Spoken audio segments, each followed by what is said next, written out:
Hello, in this video I want to show you how to install blade in WORX WX527.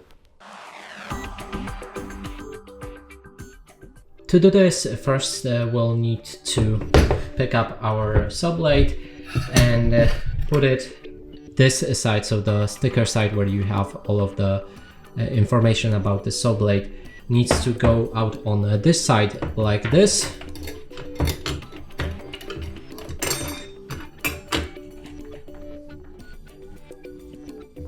Then we need to take this screw bolt or whatever, or cover actually, and put it like that.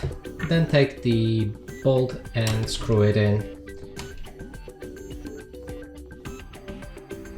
And that's it for this video. Hope you like it. Please consider subscribing to our channel, leave a like and a comment below.